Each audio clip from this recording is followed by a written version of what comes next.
Hello, everyone. This meeting is being recorded. Hello, everyone.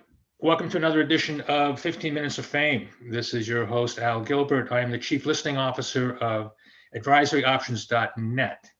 And as you know, I love listening to interesting people. And I have a very interesting guest today, Michael Ceechi Azzolina. I'll introduce you by showing his book. He is a 40-plus year veteran of the rough and tumble restaurant wars of New York City, and he published from that his memoir, Your Table is Ready, Tales of a New York City Maitre d'. It is a best-selling, very popular book, which I highly recommend. And as if 40 years in the business wasn't enough, he is now about to open his own restaurant, appropriately named Ceechi's, on June 29th, I believe, at 105 West 13th Street. I believe it's on the corner of 13th Street and 6th Avenue. So I recommend both the book and the restaurant. And welcome, Michael Ceechi. Thanks, Al. So good to be here. I've wanted this 15 minutes of fame for so long. I'm finally going to get it. Good. So let me start right from the beginning of my questions. I have read 3 books about the restaurant industry. Kitchen Confidential by Anthony Bourdain. Yes, Chef by Marcus Samuelsson. Right. And now your book, Your Table is Ready. And I have to say, Michael, your book is far and away the best of the 3. And I'll tell you why. I will tell you why. Thank you. It's educational, it's entertaining, it's incredibly funny, but it reflects one of my key values, which is my vulnerability is my greatest credibility.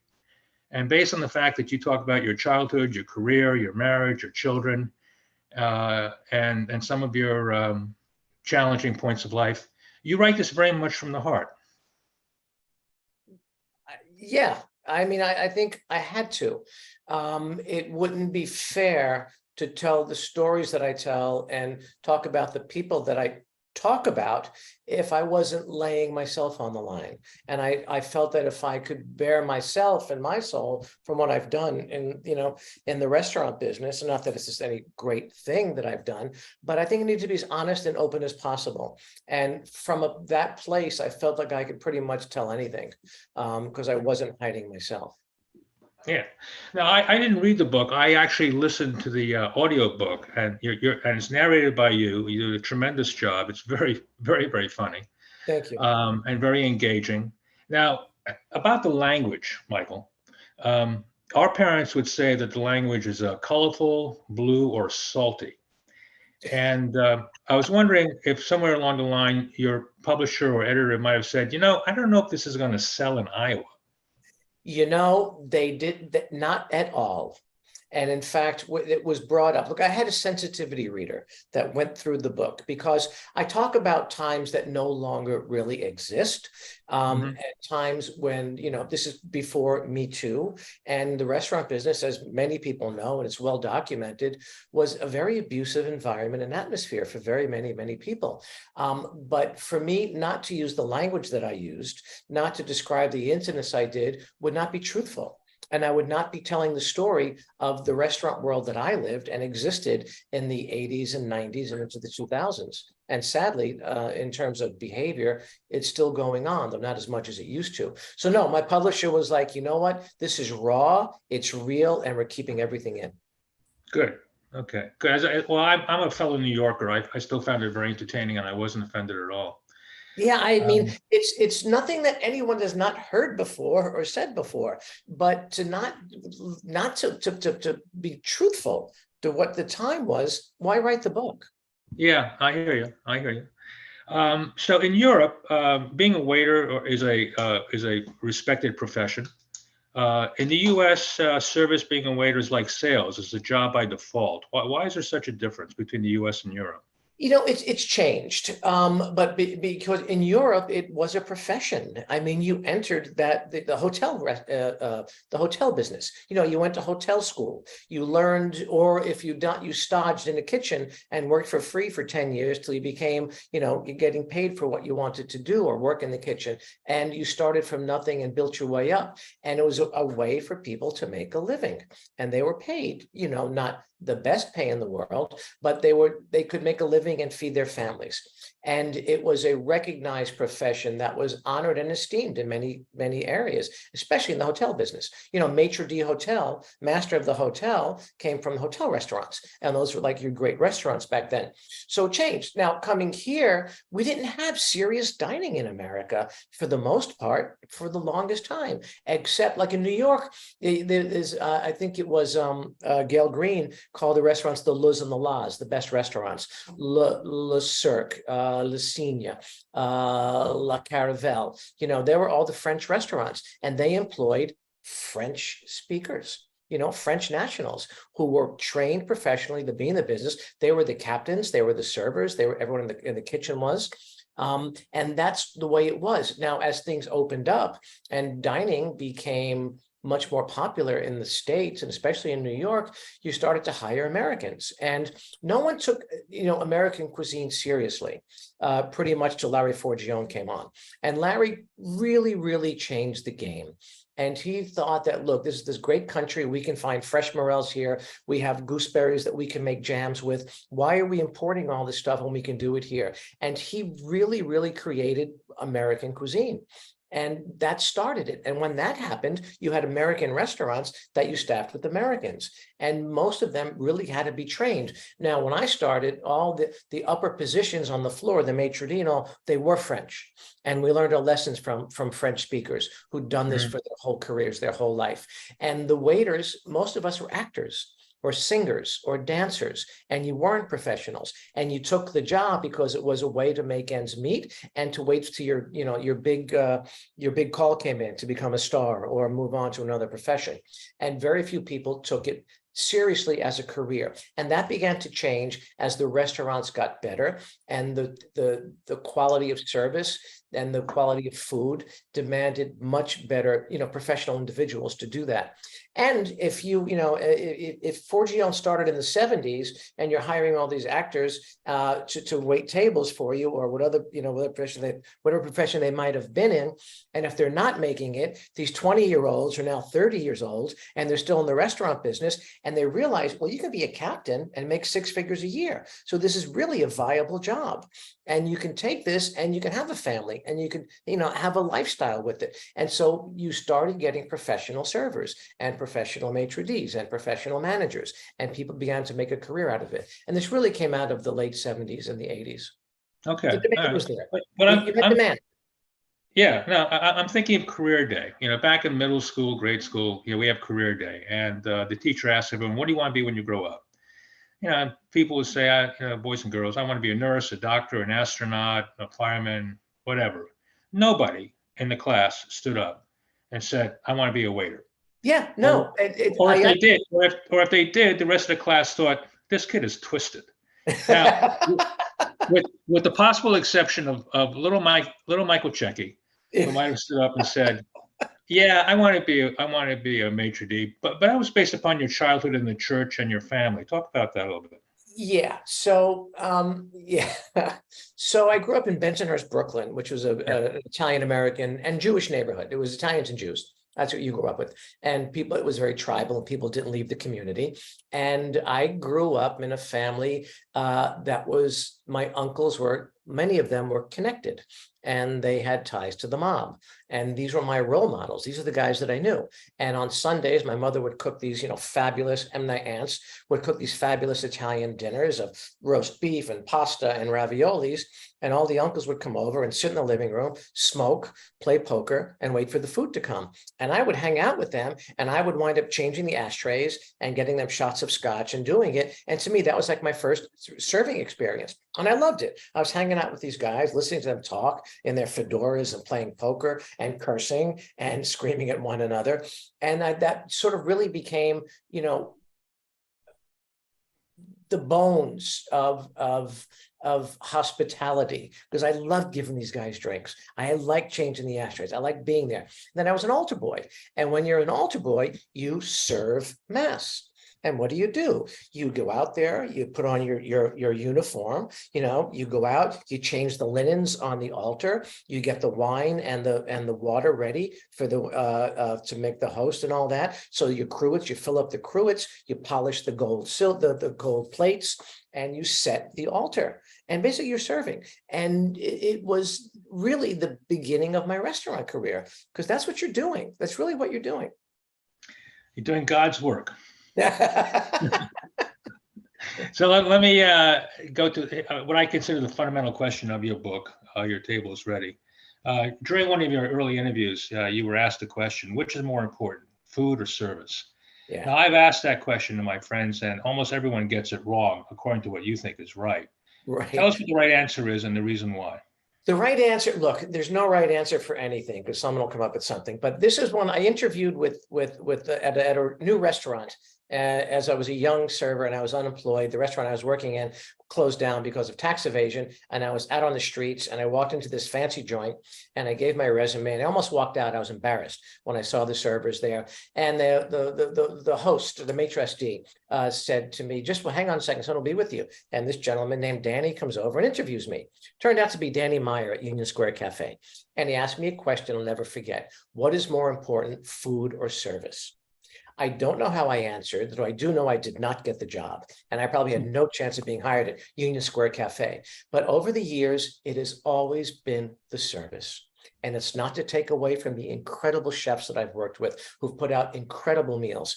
But people go to a restaurant, and if you go to a restaurant, and if the service is right and your steak is overcooked, we'll fix it. We'll take care of it, because we all make mistakes. We all do. But if you go into a restaurant and you're treated rudely by someone, or not paid attention to, or you ordered, 2 appetizers to share, and all of a sudden your entrees come out before the appetizers do, and you get the check in the middle of your meal because they want to turn the table, you're not going back to that restaurant. And if you do, you're crazy. Why would you do that?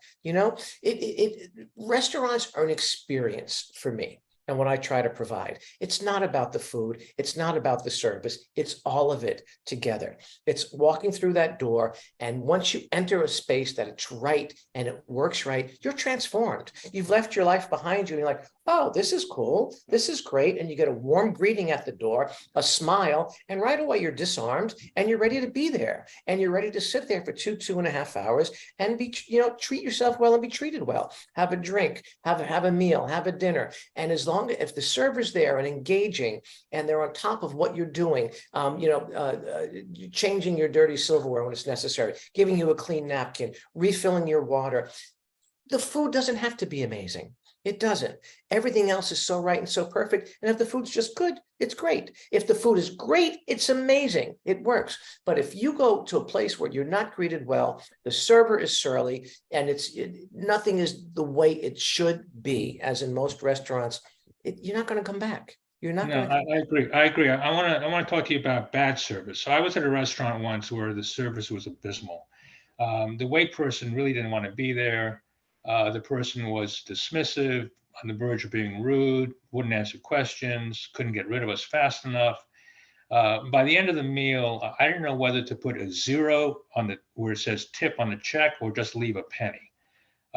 So from your profession, when someone has particularly bad service like that, what's the right response? Well, look, just to go back to the last question, and in that experience like that, you sat through a meal, who knows how long it was. If they've served you the best piece of fish ever in the world, and after that experience, would you go back? Probably not. Probably not. So we've all had that experience. I have.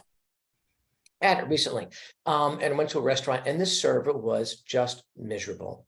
And I kind of felt bad for her, because she didn't want to be there. She was rude. She told us how tired she was and how she didn't want to be there, and it wasn't her shift and on. And I just stopped her and I says, I'm really sorry you're having a bad day, but I'm not going to sit here and have a bad experience with you. We'll try a different restaurant. And we left. I won't sit there through that, because if you get that at the beginning, it's not going to change. And why be miserable? So I leave. I don't want that to happen. I just preempt it. It doesn't matter now say it was a birthday and we made reservations and we had to celebrate, and you didn't want to leave because it was too late. You couldn't do that. I would walk over to a manager and I would say, look, Your server's having a really, really rough day today, and this is what transpired. If you would like us to stay and have the meal, you need to give us a new server or talk to that person to change it. And if they don't, you're either you're stuck or you go. But look, we're all human. We all have lousy days.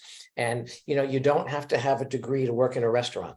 And a lot of people take these jobs as a way station to go somewhere else and don't want to be there and aren't involved in hospitality. And they shouldn't be there, but they are. But it doesn't mean that we need to take it.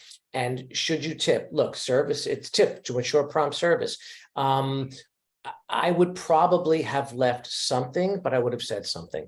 But to have left nothing would have been absolutely acceptable and said, I'm sorry, this was an awful experience. Okay. All right. So this, you write about in your book quite well, all the highs and lows, the joys and the frustration and stress of being in the restaurant business. And it can take a terrible toll on people relative to stress and time away from your family. You've got Absolutely. two adult daughters. Are either one of them in the business, or did you persuade them to avoid it? I have one adult daughter who's 20, and she's working as a host at a hotel here in the city and will soon be working at Ceechi's. And I have a 4-year-old, and all she wants to do is be in the restaurant business. She can't wait to come here, and she wants to help out. So my older daughter will be, I don't know, I mean, she's a sophomore in school, and she's brilliant and studying psychology and journalism. So I doubt if she'll follow in Dad's footsteps, but you never know. Yeah, But if they, yeah. So given your size, your general looks, your demeanor, your sense of humor, you have been likened to Woody Allen. Yes. Yeah. Have you My whole served life. have you served Woody Allen in your I restaurant have. career? I have Yeah. served Woody Allen. Yep. So this was at Le Cuckoo. And Woody had a reservation, and he arrived about 20 minutes late. And he came in, and I walked him to the table. And Le Cuckoo has a big open kitchen. It's a beautiful, beautiful French restaurant in downtown Manhattan. And I'm walking him to the table, and we're chatting. I forget what we're chatting about. I seat him, and I turn, and I could see the kitchen, and everything stopped in the kitchen, and they're all staring at me. And I go over, and I say, guys, what's wrong? They go, is that your father? I said, no, that's Woody Allen. And was he a pleasant guest? Very pleasant. He's Right. very pleasant. And I've always said, people always say to me, you look like, I said, yeah, I say my mother, but they say, you look like, I said, yeah, Woody Allen. And I say, thank God people found Woody Allen sexy, or I'd still be a virgin. That's a good line. So in your book, you talk about hosting a number of VIPs and celebrities. My two favorite stories are Jackie Gleason and Dustin Hoffman, which our listeners I encourage our listeners to buy and read about. At restaurants, fine restaurants like you worked in, last-minute tables are held for VIPs, celebrities, and what you call neighborhood regulars. What makes someone a neighborhood regular? Someone who lives, so neighborhood regulars are the bread and butter of your business. Now I'm talking New York City neighborhoods, Yeah. Where people live, there's 8,000 people in the apartment building across the street. So they're the people that live around you, and they come regularly, and they'll come 2-3 times a week or 2-3 times a month for dinner. And they're coming back. And when the restaurants are hot and trendy, et cetera, you get this great trendy crowd, and they're there for 2 months until they move on to the next big thing. Right. Your neighbors are your bread and butter. They will come back to you. You treat them well. You get to know them. And they're really the neighbors. They're the doctor down the block. They're the teacher across the street. They're the couple who just moved here from Illinois 3 blocks away and is so excited to be in New York and want to come to your restaurant and get a real experience. We need them. That's the bulk of your business. They're going to come for birthdays, for anniversaries. And also they want to go, people want to go, you want to go to a restaurant where you walk in the door and say, oh, hey, welcome back. Good to see you. Good to see you. Look, I know you had the steak last time. You got to try this special pork chop the chef just got in. We know what you want. We know what you like. We want to tell you. And we love that as servers. We love that as people in hospitality, because we're there to give you a good experience. And the more we know about you and understand you and see you, it's fun. It's fun for us. So a regular who you'll make an effort to get a table for at the last minute, they don't necessarily have to spend a lot of money. Not at all. No, it's not. Look, it's not about the spend. It really isn't. I mean, you need to, you got to make your nut. You got to have people spend money, and you love Right. when people come in and spend a lot of money. That's great. The servers love it because they get tipped, and the chef loves it because he's sending out great products and all. But no, it's not. It's honestly, you can't break it down to what a customer spends, because the one customer who you might love, who doesn't have much money and comes in and has a glass of wine and just an appetizer, you're going to get the person behind them that comes in and triples that and tips triple that. It all balances out. It all Yeah. balances out. Okay. So yeah, you mentioned special events. People, call you up and they make reservations for birthdays, anniversaries, marriage proposals. Now, for whatever stupid reason, some people, usually always men, use a dining event to break up with their girlfriend or ask for a divorce. Did, did, did you ever get a reservation request for that reason? Like someone called up and said, "Look, I need a table pretty private because this is what I'm going to do." Yes, I've had people. It's funny you should ask. No one's asked me that. That's great. Yeah, I've had people call up and say, "Hey, we're coming in. Coming in. It's going to be three of us tonight. Coming with my wife and our attorney because we're getting a divorce." Absolutely, absolutely, that has happened. I've had people come in. At the River Cafe. Worked at the River Cafe, and this couple came in. Woman in a white dress, beautiful, beautiful dress. And they sat at a banquet, and he was facing her. She was against the wall. He was very well dressed in a suit. They get a bottle of red wine, and you can tell things weren't going well. They weren't going well. And then suddenly the guy gets up, picks up the glass of red wine, and throws it in her face and douses her, this beautiful dress. She looked at him, and he walked out. She looked at him, didn't say a word, wiped herself off. I ran over. I said, "I'm so sorry. What can I do?" She says, "No." I said, don't worry about it. The check's on us. But just please, you can leave." She says, "No, no, no, no. I'm going to go to the bathroom, clean up, and I'm coming back and having dinner." And she came back and sat and had a lovely dinner by herself. Yeah. And Well, they that's had pretty just broken unusual. up. All right, Yeah. so let me set the stage. It's the same question. Mhm. You're the maitre d'. You're looking around. You're the master of the hotel, as they say. The room is full. The vibe is energetic. People are talking and laughing, except one table where the man is talking very low but very fast, and the woman's face is stone cold dead, or she might be dabbing her eyes with her napkin. Uh, can you tell what's about to go down? And also, do you somehow prepare the waiter or the captain, for this event? Absolutely. You read it as a maitre d', when I've worked at restaurants, you read the room, you read your guest, you see what's going on. And if you don't see it, places of note, the captain or the server will come over and say, "Well, there's a problem at this table. What should we do? How should we handle it?" Now, if the guy's screaming and yelling, I'll go over and say, "Sir, I'm so sorry, but you're disturbing our other guest. Maybe you want to take this outside," which Yeah. has gotten me into fights before. But you can't let it go on in the dining room. But you got to play it. You got to suss out the room, see what's the best way to react to this. And I've seen a lot of couples break up, and the woman's crying and storms out, and the guy gets up and give me the check. I mean, it does happen. It does happen. You need to suss it out, and you play the situation. You play it that day. You got to see where it goes. You're never sure Right. how. So you might tell the waiter, this is not a good time to go over and ask if they're having a good evening. Do you want Absolutely. dessert? And we'll spread the word through the dining room. Stay away from the table. You just don't Okay. go there. And just keep one designated person that will go to that table when they could feel it out. And it's the right time to do it. Okay. I want to ask you about gratuities and about tips. I can't remember exactly when the expected tip went from 15 to 20%, but the next level is now, and I just experienced this recently. Some restaurants are basically building the tip into the check. Now, that's not unusual for six or more guests. I got that. But Right. now a table for two, the menu says, 20% will automatically be added, to the check. And I'm thinking, well, if it's automatically added, it's not a gratuity, it's a surcharge. I mean, That's correct. what's your take on that? And is that something you're going to do at Checky's? No, I think right now with the whole tip structure is in crisis. It's been in crisis for a long time. And I think it's been abused. I think people are asking for tips that, you go to the bakery and someone Yeah, wraps up a muffin and they want a tip. yeah, This started maybe 10, 15 years ago when there was a tip jar. I remember going to the bakery to buy a roll and there was a tip jar on the counter. And I'm thinking, wow, you tip the person that's wrapping up, putting a muffin in a bag for you? It didn't make sense to me. And now with all the computers, when you go to check out with your credit card, you've got this gratuity and you've got 10, 15, 20, 30, whatever, 40% there. It's out of control.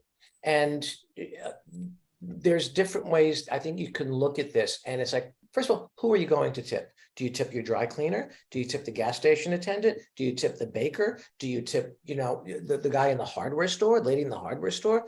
Where does it begin? Where does it end? I think it's gotten so abused right now. And in terms of restaurants that add 20% gratuity, well, okay, you can do that. Then don't tip. Then it's included.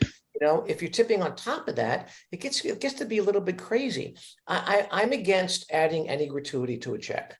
I don't think that look, a gratuity is just that. It's a gratuity. It's not a surcharge. If you're not making enough money in the restaurant, raise the damn prices, because right. So you put the tip on and it's included. Well, just put it in the price and say there's no gratuity here. And thank you. If I leave a little extra, you do that, just like the European model is. It's not necessary, but it's really gotten out of hand. And when you get the choice to tip 20, 25, 30%, and then there's the other on the other side, and someone standing in front of you and waiting for you to punch the button to see what you tip, it's a little bit embarrassing. And you shouldn't have to be put on the spot to leave as much money as possible or be embarrassed by what you think is a fair gratuity.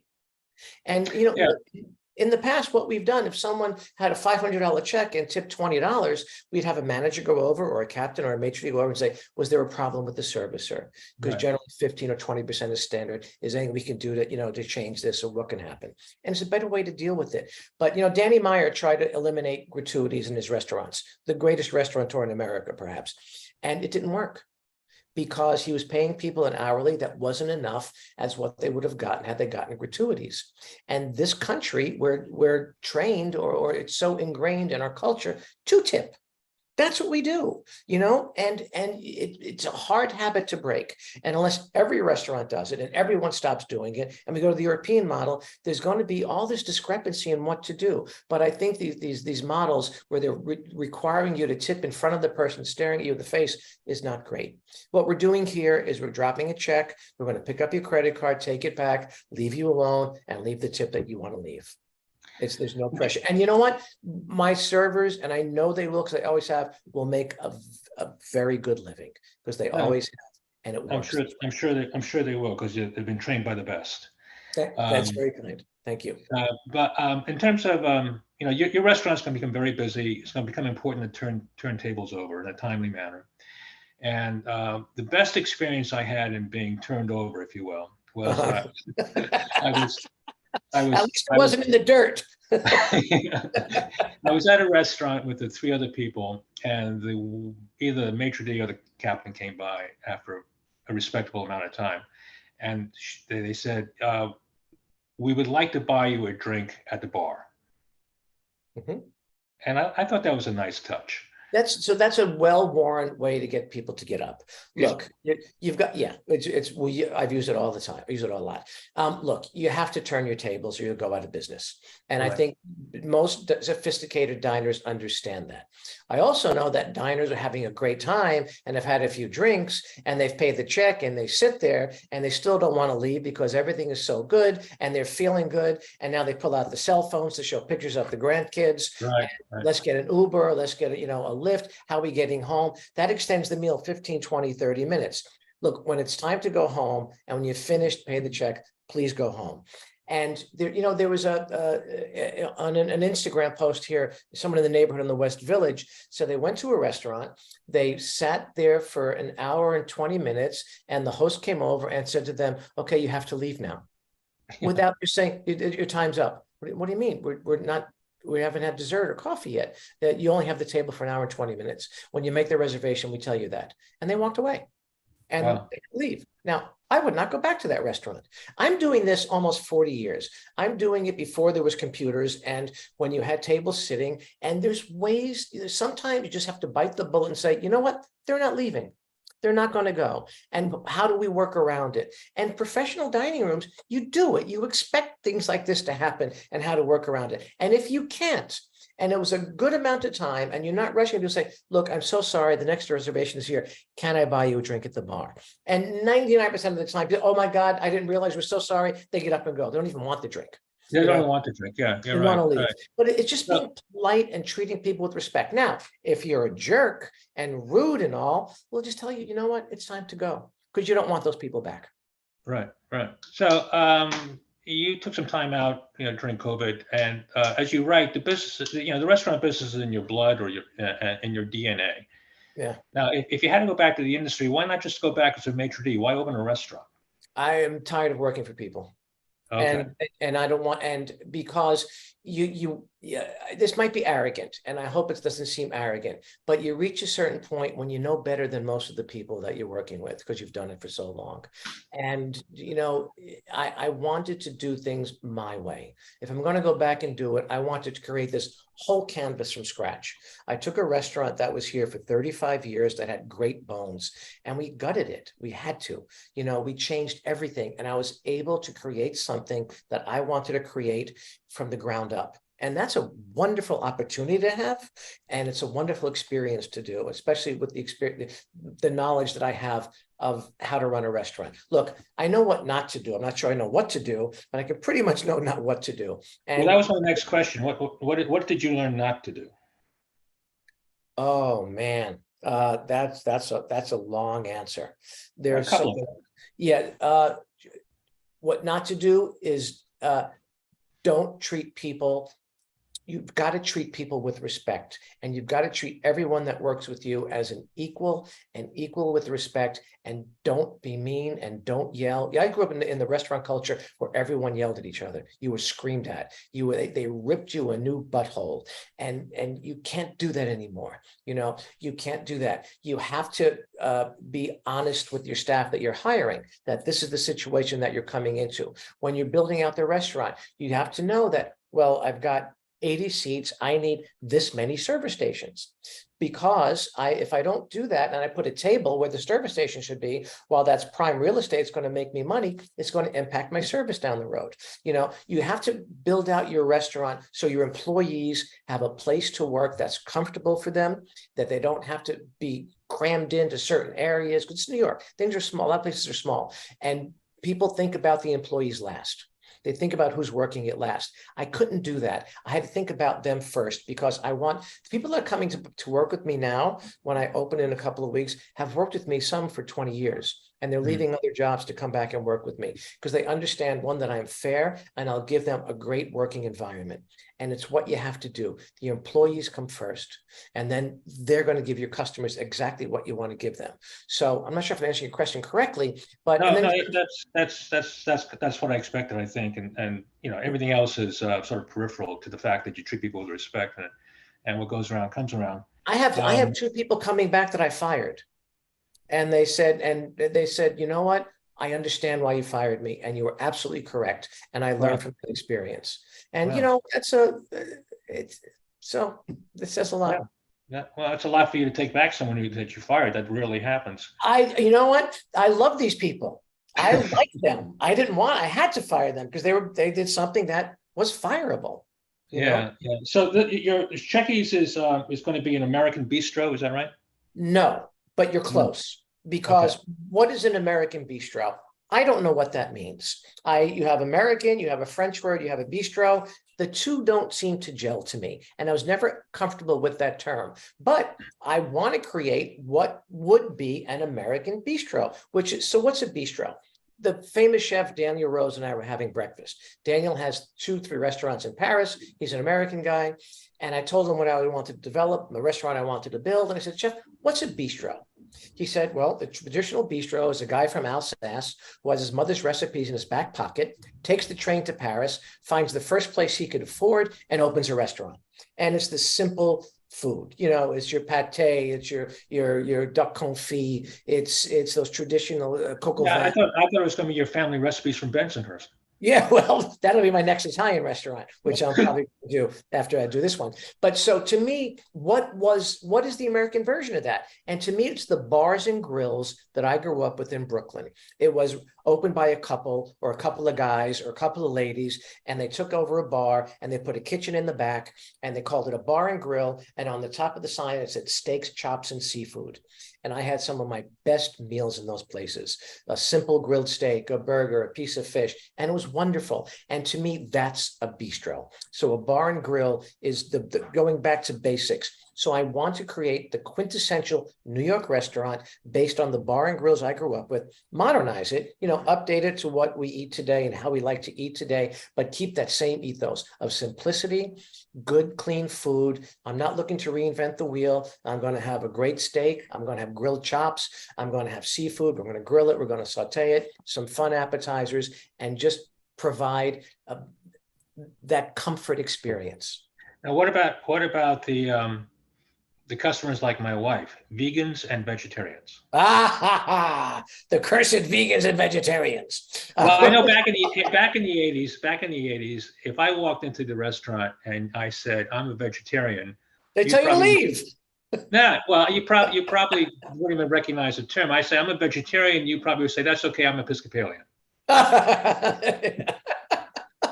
So, so as the years went by and we had more people coming in for chefs hated to do vegetable dinners. Chefs didn't want to do it. Said throw them out. They'll give them pasta, boil them pasta. They hated doing vegetarian and vegan meals. They wouldn't do it. That's changed. Yeah. There's some now amazing vegan and vegetarian restaurants. And restaurants know that they have to come up with vegan and vegetarian options. And we're going to do it. Absolutely. You got to for all the people who claim they're not vegans and vegetarians, there are two, maybe three key vegan restaurants here in San Francisco. And you cannot get a reservation. Yeah. I don't know if that's true in New York about no, absolutely. There's some great, Dirt Candy in the East Village. Wonderful restaurant, wonderful vegetarian, wonderful recipes, great food. You have to do it, and it's a good thing. And there's great ways of doing it, and chefs are glad to do it. They're glad to do it now. So going back to the American saloon, if you will, Bar and grill. Bar and grill. Thank you. Bar and grill. Why the bar and grill? Why not a fine restaurant? I don't want fine dining. I don't. And look, fine dining has a place. It really does. Right. And there's some incredible fine dining restaurants. It's not what I wanted to do. I didn't want it to be stuffy. I didn't want it to be formal. Look Who Coo is fine dining, or I maitre d' I opened it. But Stephen Starr hired me because he understood I would bring a sense of levity to what was being done there. He was trying to compare high and low elements. So it wasn't as rigid and as stuffy as much fine dining is. But I wanted a fun place. I wanted to be fun. I wanted to be sexy. If people want to be loud, they can be loud without, offensively loud, and to be relaxed. I want people to have a great time, and I want to have a great time. And in fine dining, you have too many rules. There's too much stricture that you've got to follow. This has to be this way. This has to be this way. There's, some of the great fine dining restaurants. If you're table of 4, 6 people come out to serve, put your plates down all at once, and it's all choreographed, and everything's, plated with perfection and with tweezers. That bores me. I've done that. I've been there. I've worked it. I've eaten it. I just want to sit back, take my jacket off, and relax. You remember a restaurant back in the 80s or 90s called Massa's in San Francisco? Yes. Named after the famous chef. Yes, of course. My girlfriend or wife, I think it was my wife, and I were treated by a corporation to go to this place. And so it's it's a set menu. And I asked the waiter if they could combine, either substitute or combine something a little differently than what they were proposing. And the waiter looked at me like I had 3 heads. He said, "I'll see what I can do." And he goes back to the kitchen and he comes back out. He says, "The chef is concerned that if we do what you ask, your palate will be compromised." And I thought to myself, is this restaurant being pretentious, or am I a neophyte? What's going on? No, I hate that. I can't do it. I just can't. I might be too old for it, but you know what? I know my palate, and I won't go to these places because I don't. Some of it I'll love, and some of it I'm sure it's amazing, but also it goes on for 3 hours, and 18 courses, and by the time I get to the last course, I forgot the first 10.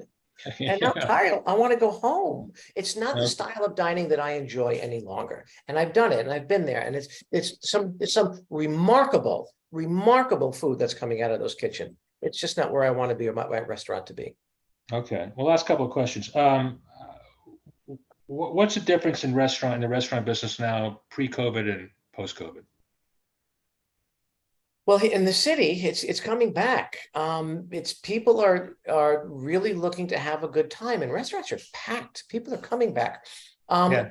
I'm not sure how to answer that question because it seems to me well, let me say this. One of the consequences that seems to be, and maybe it's changing, is that restaurants were open just 5 days a week, 4 days a week.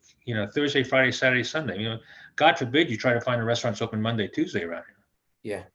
It's the same here. It's the same. Okay. In fact, when we made the schedule, I was going to close on Mondays. Okay. Because we thought, could we, and I decided not to. I'm going 7 days a week. But yeah, there was it was like that post-COVID. So it's shifted. And I see where you're going with this. You couldn't fire anybody. There was no one to hire. So you couldn't be open more than 5 days. There just wasn't staff. You couldn't go 7 days. The restaurants closed. And people were still not accustomed to going out like they are again now and pre-COVID. So they pulled back. Look, there's all these delivery places that brings you some great food to your door. And if it's a cold night, you want to go out, you want to sit home and watch Netflix. People want to sit and watch Netflix and then they're warm. It's changing, but there were no employees. People left the restaurant business in droves, and for good reasons. The way they were treated was not great. The wages were low. Now, that's pre-COVID. Post-COVID, wages have increased exponentially in New York. Yeah. Dishwashers who are making 15 are now making 20. Cooks who are making 15, 16, 17 are making 23, 24, 25 an hour. It's increased quite a bit, and it really needed to. I know for years the cooks in the kitchens were working 7 days a week, 2 jobs just to make ends meet because they weren't paid enough. That cook that was making that perfectly grilled, $175 tomahawk steak was making $17 an hour, and doing it. And so something had to change. So it has changed. And now that we're opening, people are walking through my door every day looking for jobs. And this didn't exist just post-COVID. And now it's really changed. People are getting back into the business. They know they can make a better wage and they want these jobs. They want to go to places where they'll be treated respectfully, and kindly, get what you get working for a corporation. It's hard for small restaurants, and not everyone, health insurance is awfully expensive. So things like that are difficult, but they're coming back now to the work in restaurants. Okay, let me put your book.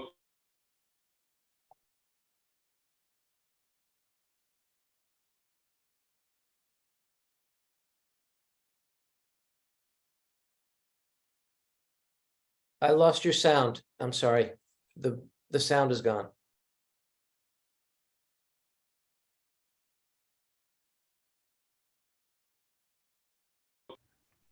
Okay.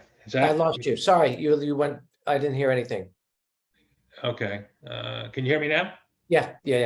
Okay. When I was sharing the screen, it went away. Anyway, the book is Your Table is Ready, Tales of a New York Maitre d' by Michael Ceechi Azzolina, and I highly recommend this book. And in closing, I wanted to ask you, when will I see the series on Amazon Prime or Netflix? When the writers get back to work. There you go. Okay. I picked a producer, and once the writers get back to work, we'll get started. So really, yes, it'll happen. Good. And who do you want to play you? Young Al Pacino. A young Al Pacino. Yeah, he's out there somewhere. Or a young Woody Allen, either one. Or a young Woody Allen. No, it's great. It's great. Let me just see if there's one more thing I wanted to ask you before I let you go. No, I think that's it. So thank you very much, Michael, for making the time. Thank you so much. Those are great questions. I really appreciate it. I enjoyed speaking with you. Well, thank you. I wish you great success with the continued sale of the book. the upcoming, hopefully, screenplay.